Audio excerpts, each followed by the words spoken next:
নমস্কার প্রিয় দর্শক বন্ধু, আজকে আমি তোমাদের সামনে শেয়ার করতে চলেছি চর্বিযুক্ত চিকেনকে হাতে মাখা মশলা দিয়ে কত সহজে তৈরি করে ফেলবো দুর্দান্ত স্বাদে। অনুষ্ঠান বাড়ি যেরকম মাংস রান্না হয় সেরকম স্বাদেই কিন্তু এই মাংসটা রান্না হবে, তবে কিন্তু খুব কম সময়ের মধ্যে এটা তৈরি হয়ে যাবে। আর এই চিকেনটা ভাত, রুটি, পরোটা সকলের সাথে কিন্তু দুর্দান্ত লাগবে। বাড়িতে যে কোনো অনুষ্ঠান থাকলে এই চিকেনটা তোমরা চটপট তৈরি করে নিতে পারো এবং যাকেই খাওয়াবে তারা কিন্তু ভীষণ নামও করবে।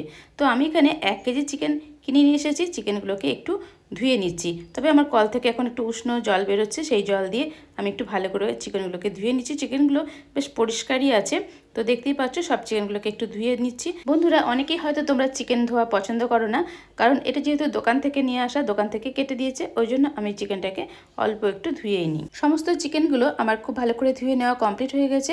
এবার যে কাজটা করব সেটা হচ্ছে একটা পাতি লেবু আমি কেটে নিয়েছি। এই একটা পাতি লেবুর রস আমি গোটাটাই কিন্তু এই সমস্ত মাংসের ভেতরে ছড়িয়ে দিচ্ছি। এই লেবুর রসটা ছড়িয়ে দেওয়ার ফলে এই মাংসটা খুব ভালো ম্যারিনেট হয়ে যাবে, আর যখন রান্না করা হবে খুব তাড়াতাড়ি কিন্তু রান্নাও হয়ে যায়। তো এটাকে হাত দিয়ে ভালো করে মাখিয়ে নিতে হবে লেবুর রসটাকে। তো দেখতে পাচ্ছ সমস্ত মাংসতে যাতে লেবুর রসটা যায় সেরকম করে আস্তে আস্তে মাংসতে আমি সমস্ত লেবুর রসটাকে মাখিয়ে নিচ্ছি। তবে এখানে আমি নুন ব্যবহার করব না, নুন দিলে কিন্তু জল কেটে যাবে। তো এখানে আমি শুধুমাত্রই লেবুর রসটাই ব্যবহার করছি। তবে বন্ধুরা, মাংস রান্নার আগের দিন যদি এই কাজটা করে রাখা যায় তাহলে মাংসটা রান্না করার সময় খুব তাড়াতাড়ি কুক হয়ে যায়, আর এটা খেতে দুর্দান্ত হয়, কারণ লেবুর সাথে একদম মজে থাকে এই মাংসটা। তো আমি সমস্ত মাংসগুলোতে লেবুর রসটা মাখিয়ে নিলাম।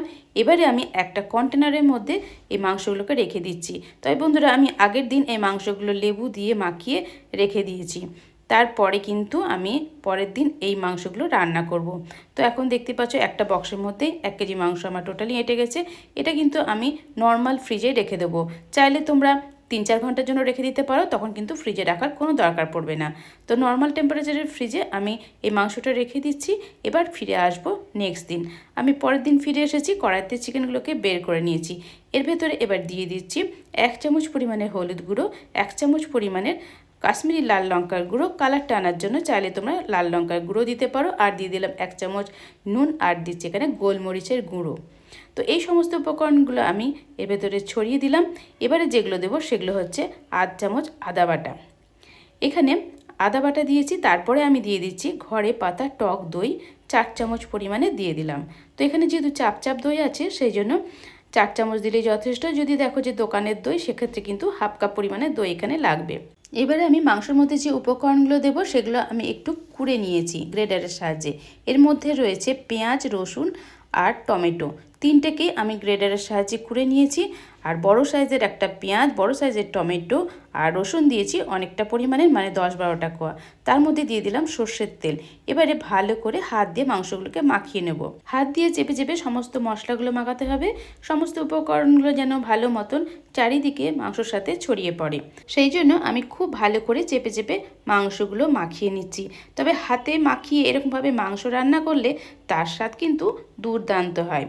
তোমরা দেখতেই পাচ্ছ যে হাতে মাখাতেই কিন্তু অনেকটা যেন রান্নার মতন সেন্টও বেরোচ্ছে। তবে তোমরা যখন এই প্রিপারেশনটা করবে তোমাদের কাছে সেটা কিন্তু মনে হবে। চর্বিযুক্ত এই মাংসগুলো মশলার সাহায্যে খুব ভালো করে মাখিয়ে নিয়েছি, ঢাকা দিয়ে রেখে দিচ্ছি আধ ঘন্টার জন্য।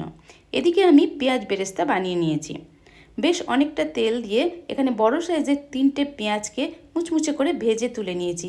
তারপরে যে তেলটা রয়েছে আধ ঘন্টা পর আমি মাংসগুলো এই তেলেতে ভেজে নিচ্ছি। তবে গ্যাসের ফ্লেমকে মিডিয়াম টু লো করে কিন্তু এটা ভেজে নিতে হবে। প্রথমে আমি গ্যাসের ফ্লেমকে মিডিয়াম রেখেছি, তারপরে আমি চর্বিযুক্ত চিকেনগুলো তেলের মধ্যে দিয়ে দিলাম।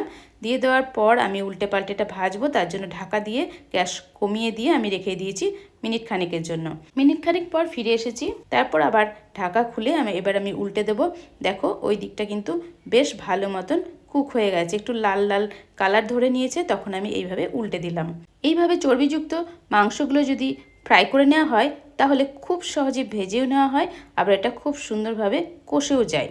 তো দেখতে পাচ্ছ বন্ধুরা, বেশ সুন্দর লাল করে আমার এটা ভেজে নেওয়া কমপ্লিট হয়ে গেছে। এখন তেল থেকে একটা একটা করে মাংসগুলোকে তুলে পাত্রে রেখে দিচ্ছি।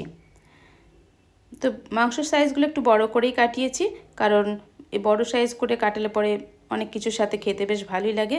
তো সমস্ত মাংসগুলো আমি তুলে নিলাম। এবারে সেকেন্ড ব্যাচেও আমি অল্প অল্প করে মাংস দিয়ে দেবো, 4-5টা পিস এখানে মাংস দিয়ে সেম প্রসেসে কিন্তু ঢাকা দিয়ে এই মাংসগুলোকেও খুব ভালো করে আমি ফ্রাই করে নেব। তো এখন আমি গ্যাসের ফ্লেমটাকে মাঝিয়ে রেখেছি, তারপর মাংসগুলো দিয়ে দিলাম ঢাকা দিয়ে, আবারও মিনিট খানেক মতো রেখে দেবো। মিনিট খানেক পর দেখো ওই দিকটা উল্টে দিয়েছিলাম, খুব সুন্দর মতো ফ্রাই হয়ে গেছে। এবার তেল থেকে আমি মাংসগুলোকে তুলে নিলাম। এইভাবে বাকি মাংসগুলো ফ্রাই করে নিয়েছি। এবার যে তেলটা অবশিষ্ট রয়েছে সেই তেলেতে ছোটো এলাচ, দারচিনি, লবঙ্গ দিয়ে দিলাম। এটাকে একটু ফ্রাই করে নেওয়ার পরই আমি পেঁয়াজকে কুচি করে রেখেছি লম্বা লম্বা করে। এটা 4টে মাঝারি সাইজের পেঁয়াজ দিয়ে পেঁয়াজটাকে এবার আমি ভালো করে কষিয়ে নেব। তো আস্তে আস্তে কষাতে হবে, তবে খুব ফ্রাই করার দরকার নেই। হালকা কালার চেঞ্জ হওয়া পর্যন্ত পেঁয়াজগুলোকে আমি কষে নেব। এখন আমি ঢাকা দিয়ে দিয়েছিলাম, তারপর ঢাকা খুলে একটু নেড়ে দিচ্ছি। পেঁয়াজগুলো কিন্তু একটু নরম হয়ে এসেছে, তো কালারটা হালকা চেঞ্জও হয়ে গেছে দেখতে পাচ্ছ। তো বেশি ফ্রাই করা দরকার নেই, কারণ পেঁয়াজ বেরেস্তা তো আগেই বানিয়ে নিয়েছি। এর ভেতরে আমি দিয়ে দিচ্ছি বেশ কিছু মশলা। এর মধ্যে রয়েছে আদা, রসুন আর কাঁচা লঙ্কা, এগুলোকে আমি পেস্ট করে নিয়েছি। আদার পরিমাণটা রয়েছে 2 চামচ পরিমাণের, আর রসুন রয়েছে 5 থেকে 6 চামচ পরিমাণ, আর কাঁচা লঙ্কা বেশ ঝাল খাওয়ার মতন দিয়েছি। এখানে আমি 8-10টা কাঁচা লঙ্কা দিয়ে দিয়েছি। সমস্ত মশলাগুলোকে পেস্ট করে নিয়েছি। এবারে সমস্ত মশলাগুলোকে ভালো করে আমি এভাবে মাখিয়ে দিলাম। এরপরে দেখো ম্যারিনেট করে রাখার পর যে মশলাটা ছিল, মাংসগুলোকে তো ফ্রাই করে নিয়েছিলাম, আর বাকি একটু মশলা রয়েছিল, সেটাও কিন্তু এই মশলার সাথেই মিশিয়ে কষিয়ে নিচ্ছি। তো খুব ভালো করে মশলাটা কষে নিতে হবে। তো দেখতে পাচ্ছ আস্তে আস্তে নাড়ছি, গ্যাসের ফ্লেমকে কমিয়ে আমি মশলাটাকে কষে নিচ্ছি। কষতে কষতে বেশ সুন্দর কিন্তু ঘ্রাণ বেরিয়েছে দেখতে পাচ্ছ। আস্তে আস্তে তেলও ছেড়ে যাচ্ছে, তার মানে আমার এই মাংসর মশলাটা কষা কমপ্লিটের দিকে। তো আরেকটু 2-4 বার নেড়ে ছেড়ে দেবো। নেড়ে ছেড়ে আরেকটু ভালো করে কষে নিচ্ছি। এখন আমি মশলাটা কষে নেওয়ার পর এবার যে মাংসগুলোকে আমি ভেজে রেখেছি সমস্ত মাংসগুলোকে এই মশলার মধ্যে দিয়ে দিলাম। এখন আমার এই মাংসটা রান্না করতে আর বেশিক্ষণ সময়ও লাগবে না। মাংসগুলো সমস্ত মশলার মধ্যে দিয়ে দেওয়ার পর এবার খুব ভালো করে নেড়ে দেবো। মশলার সাথে এই মাংসগুলো একটু কষেও নেব। সমস্ত চিকেনগুলো মশলার মধ্যে দেওয়া কমপ্লিট হয়ে গেছে। এবার আমি আস্তে আস্তে কষতে থাকবো। কষতে কষতে যতক্ষণ দেখব যে একটু তেলটা ছেড়ে ছেড়ে যাচ্ছে ততক্ষণ একটু কষে নেব। তবে মোটামুটি মশলাটা যেহেতু কষাই আছে, সেই জন্য মাংসটা মশলার সাথে কষতে কিন্তু বেশিক্ষণ সময়ও লাগবে না। তো এইভাবে 2-4 বার আমি উল্টে পাল্টে দিচ্ছি। দেখতেই পাচ্ছ একদম খুব সুন্দর মতন হালকা মানে অনেকটাই সেদ্ধ হয়ে গেছে। 80% পর্যন্ত কিন্তু আমার মাংসটা অলরেডি সেদ্ধ হয়ে গেছে, কারণ এত রকম মানে লেবুটা দিয়ে মাখিয়ে রেখেছিলাম আগের দিন, সেই জন্য আর কি অনেকটাই তাড়াতাড়ি আমার এই রান্নাটা হয়ে যাচ্ছে। তোমরা অবশ্যই কিন্তু আগের দিন লেবু দিয়ে মাখিয়ে রেখে দেবে, তাহলে দেখবে মাংসটা রান্না করতে অনেকটাই ইজি হবে, খুব কম সময় লাগবে, আর খেতেও কিন্তু টেস্টি হয়।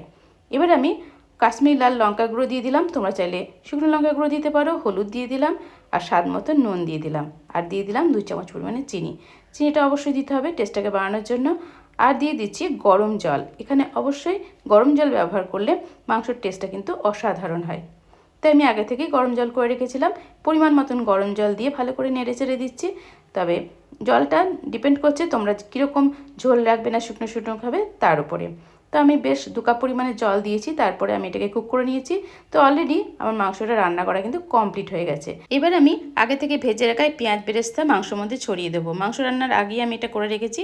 তো বেশ অনেকটা পরিমাণের পেঁয়াজ বেরেস্তা ছড়িয়ে দিতে হবে। তারপর আমি গ্যাসের ফ্লেমকে অফ করে দিচ্ছি। এই মাংসটা রুটি, পরোটা, ভাতের সাথে খেতে অসাধারণ লাগে।